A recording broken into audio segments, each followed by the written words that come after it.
we are going to have a look at the decline of the Hawthorn Football Club. We're going to look at how Hawthorn went from being arguably the greatest side in the history of the AFL to a team that today sits 15th on the AFL ladder, have not won a final in 5 seasons, and have only made the 8th one time in the last 4 seasons. So we'll begin the story at the end of 2015. Hawthorn has just won their 3rd premiership in a row. They have made 4 grand finals in a row. Their VFL side has also been dominant, winning the 2013 premiership, and they were runners-up in the 2014 and the 2015 VFL season. So they go into the 2016 AFL season as raging favourites. Most people think that this is a side that has got years more dominance to come. What's to come is extremely unexpected. Now, Hawthorn have a good season. They make the finals, but they lose the first two finals. Now, this is where it all goes wrong. Sam Mitchell wins the Hawthorn's best and fairest. Jordan Lewis finishes second in the Hawthorn best and fairest. Hawthorn, bizarrely, sacks both of these players. Sam Mitchell goes to West Coast, where he plays 22 matches and 2 finals, while Jordan Lewis goes to Melbourne, where he plays 19 matches in his first season and 24 matches in his second season. Neither of these players were injury-prone. Neither of these players were out of form. The third absolutely bizarre thing that the Hawthorn Football Club did at the end of the 2016 season was they traded Bradley Hill. Now, Bradley Hill had instant success for Fremantle. He goes on to win their best and fairest, beating out Nathan Fyfe, who is a 2-time Brownlow Medal winner, and Lachie Neale, who is today's Brownlow Medal favourite. Now, Lachie Neale was a big-time player in 2017. The previous year, Lachie Neale had broken the VFL/AFL disposal record. No player in the history of the VFL/AFL had ever had more disposals than what Lachie Neale did in 2016. So clearly, the 3 players that Hawthorn delisted at the end of 2016 had huge seasons in 2017. Hawthorn did not fare so well, though. Hawthorn misses the 2017 final series. At the end of the 2017 season, they again make a couple of just bizarre delistings, which really, to me, have no explanation, no sensible explanation. They forced Josh Gibson into retirement. Now, Josh Gibson was one of the main reasons for Hawthorn's dominant success. He won the best and fairest in 2013 and 2015. So he won 2 best and fairest in premiership years. Luke Hodge is forced into retirement. Now, if you watch Luke Hodge's press conference when he retires, it is very obvious that Luke Hodge did not retire. He was pushed. And what Luke Hodge says, he toes the party Hawthorn line that Hawthorn have so many young players who are ready to take the next step. And Hawthorn was going to fast track these young players.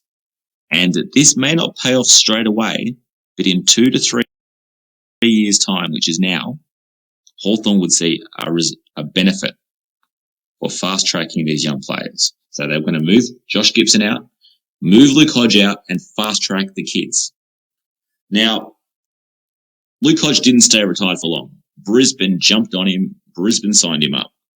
Luke Hodge then went on to play 2 extremely good seasons for the Brisbane Lions. The second season that Luke Hodge played, Brisbane finished second. So Luke Hodge wasn't good enough to play for Hawthorn, but he was good enough to play for the Brisbane Lions, who finished second. Figure that one out. Then comes 2018, and Hawthorn have a really good season. Now, they finished 4th.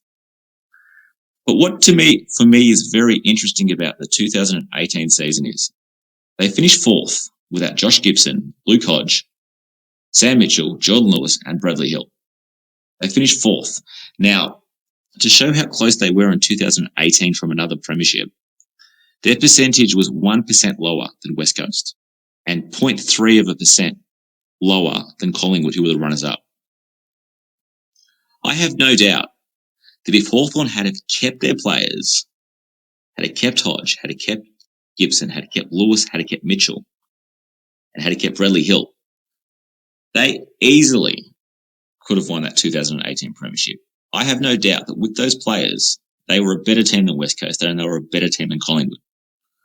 But instead, they finished fourth, and that is the last time that Hawthorn have made the eight. Now, 2019, they finished ninth. And at the end of the 2019 season, again, they get rid of a four-time Premiership player, Grant Birchall.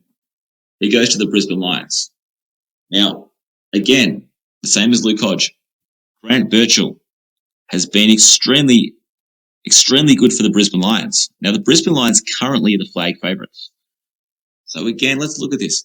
Grant Birchall isn't good enough to play for Hawthorn, who were 15th, but he's good enough to play for the flag favourites, the Brisbane Lions. How does that make any sense? And now we come to where we are today. Hawthorn are currently 15th after 14 matches. And when you have a look at their list, all their best players are aging. And then the younger players are all injury prone. Patton, O'Meara, Tom Mitchell, they've all had massive time out of the game. But I think that the big point of this is that Hawthorn, if you analyse what Hawthorn was saying in 2016 when they got rid of Lewis, they got rid of Mitchell, and then a year later when they got rid of Hodge and Gibson, they were going to fast-track kids, and they were going to be better in 2 to 3 years. Now, that's already been and gone. 2019's gone. 2020's gone. Fast-tracking the kids didn't work. And I think that the big thing too is a lot of people think now that they got rid of Lewis and they got rid of Mitchell because they couldn't afford to keep them in under the salary cap. This is not true. Alistair Clarkson said on SEN that the Hawthorn had room to keep Mitchell and Lewis, as you can see here. Hawthorn decided to get rid of them for reasons that, to me, make no sense. In the history of the AFL, no side has ever sacked their first and their second best players in the best and fairest. In the history of the VFL/AFL. If I'm wrong, someone please correct me. But as far as I know, no team has ever sacked first and second in the best and fairest. And Hawthorn did this for no reason. Neither player had any injury issues, and neither player was even close to being out of form. So I'd love to hear the comments on what people think of my take on the decline of the Hawthorn Football Club.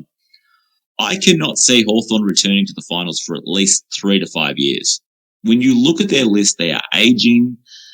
They've got injury-prone players. And to me, the fast-tracking of the kids didn't work. The same as it didn't work with Melbourne, and it hasn't worked with St Kilda and a heap of other teams.